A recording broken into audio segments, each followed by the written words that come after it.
और क्या हाल है, अच्छी हो? तो सॉलिड स्टेट ठोस अवस्था से आगे के प्रश्न करते हैं।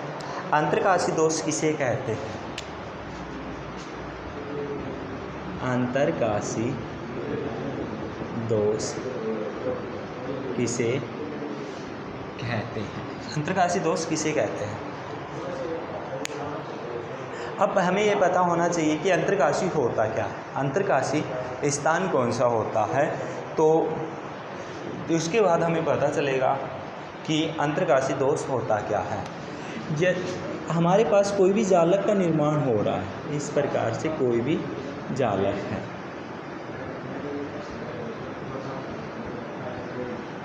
ये एक जालक हो गया।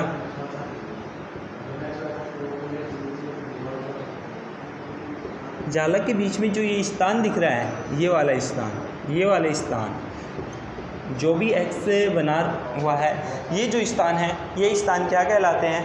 अंतरकाशी स्थान कहलाते हैं। ये स्थान क्या कहलाते हैं? अंतरकाशी स्थान कहलाते हैं। अब क्या हो, इन अंतरकाशी स्थानों में कोई भी परमाणु, अणु या आयन आ जाए, अंतरकाशी स्थानों में कोई भी अणु, परमाणु या आयन आ जाए तो उस दोष को अंतरकाशी दोष कहते हैं। उस दोष को कौन सा दोष कहेंगे? अंतरकाशी दोष। अंतरकाशी स्थान में कोई भी परमाणु, अणु या आयन आ जाए तो उसे अंतरकाशी दोष कहते हैं। अगला प्रश्न है, नॉन स्टाइकोमेट्री या अरस समीकरण मिति दोषयुक्त क्रिस्टल संरचना में ऋणायन के निकलने से बने रिक्त स्थान को क्या कहते हैं? ये कह रहा है अरस समीकरण मिति।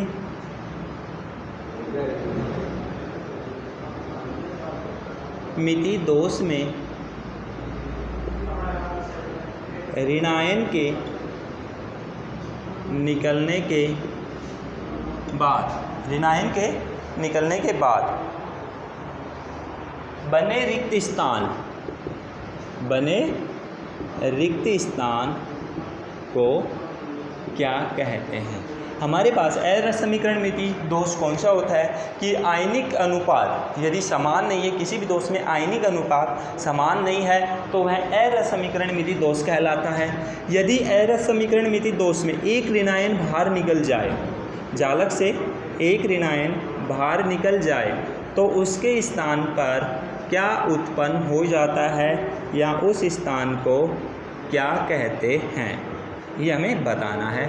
तो यहाँ पे पहले हम देख लेते हैं, एक plus minus plus minus minus plus minus plus plus minus plus minus minus plus minus plus, ये संपूर्ण जालक है। अब इस जालक में से ऋणायन बाहर निकल गया, अब ऋणायन के स्थान पर क्या उत्पन्न हो जाएगा?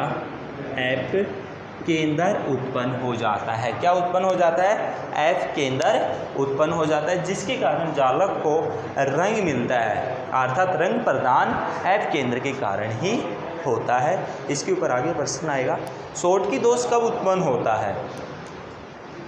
शॉर्टकी दोष कब उत्पन्न होता है? अगला प्रश्न है, शॉर्टकी दोष कब उत्पन्न होता है? शॉर्टकी दोष रस समीकरण मिति का एग्जाम्पल है। किसका एग्जाम्पल है? रस समीकरण मिति का एग्जाम्पल है। तो यहाँ पे रस समीकरण मिति के मतलब क्या हो गया कि आयनिक अनुपात तो क्या रहेगा? समान रहेगा। आयनिक अनुपात तो क्या रहेगा? समान रहेगा। लेकिन क्या हो जाएगा? धनायन या ऋणायन का आकार समान नहीं होता। यदि हम फ्रैंकल की बात करें, शॉर्टकी में क्या होगा? धनायन व ऋणायन दोनों जालक से बाहर चले जाते हैं। धनायन व ऋणायन, धनायन व ऋणायन जालक से बाहर चले जाते हैं। क्यों चले जाते हैं? धनायन व ऋणायन का, यहाँ पे धनायन व ऋणायन का आकार या साइज लगभग समान होता है, आकार समान होता है, जिस कारण धनायन व ऋणायन जालक से बाहर चले जाते हैं। दूसरा दोष है फ्रैंकल दोष, उसमें धनायन व ऋणायन का जो आकार होता है वो समान नहीं होता। अगला प्रश्न जो है वो है ऐप केंद्र के ऊपर ही है कि ऐप केंद्र के कारण LiCl के क्रिस्टल का रंग कैसा हो जाता है। ऐप केंद्र के कारण LiCl क्रिस्टल का रंग कैसा हो जाता है, गुलाबी हो जाता है। कैसा हो जाता है, गुलाबी रंग हो जाता है। अगला प्रश्न जो है वो है ऐसा यौगिक बताइए जिसमें फ्रैंकल व शॉर्टकी दोनों दोष पाए जाते हों। तो ऐसा कौन सा यौगिक होगा, AgBr ऐसा यौगिक है जिसमें फ्रैंकल व शॉर्टकी दोनों दोष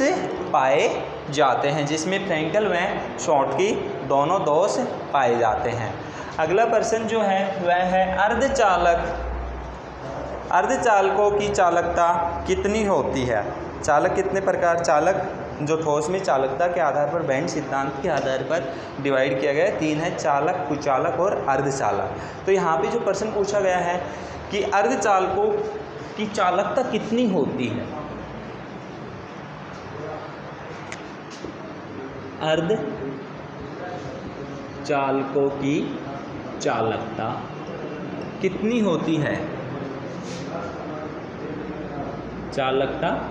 होती है, अर्धचालकों की चालकता होती है 10 की पावर -7 से 10 की पावर 4 ओम मीटर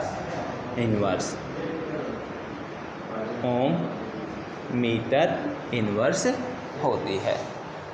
अगला है n प्रकार के अर्धचालक का उदाहरण दीजिए। देखो n प्रकार का जो अर्धचालक होगा वह कौन सा होगा, इसमें हम 14वें ग्रुप पे 15वें ग्रुप की या अगले ग्रुप की यदि अशुद्धि मिला दी जाए तो वह n प्रकार का हो जाएगा। तो n प्रकार का उदाहरण दीजिए। n प्रकार का अशुद्धि 14वें ग्रुप में 15वें ग्रुप की अशुद्धि मिलाई जा रही है, 14वें ग्रुप में 15वें ग्रुप की अशुद्धि मिला दी जाए तो SI में सिलिकॉन में आर्सेनिक की अशुद्धि मिला दें तो n प्रकार का अर्धचालक हमें प्राप्त हो जाता है। अगला जो प्रश्न है प्रतिचुंबकीय यौगिकों के 2 उदाहरण। प्रतिचुंबकीय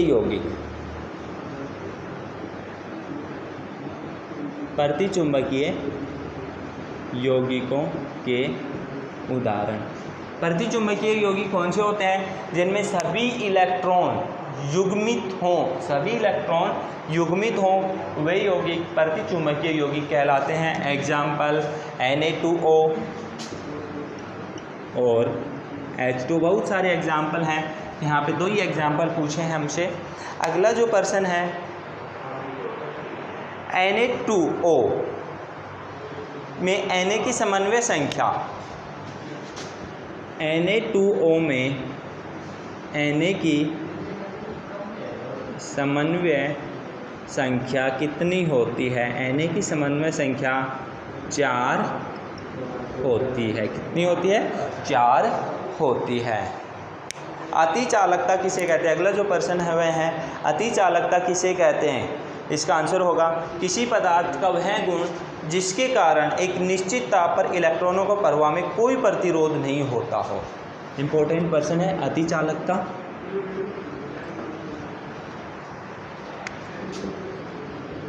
अति चालकता किसे कहते हैं कि इलेक्ट्रॉन के प्रवाह में कोई प्रतिरोध ना हो, उसे अति चालकता कहते हैं। तो ये आज के कुछ प्रश्न थे, आपको अच्छे से समझ में आ गए होंगे, याद हो गए होंगे। यदि इसमें कोई भी आपको समस्या आ रही है तो वो प्रश्न आप कमेंट्स बॉक्स में लिख दें ताकि उसका सॉल्यूशन हम आपको अगली वीडियो में दे दें।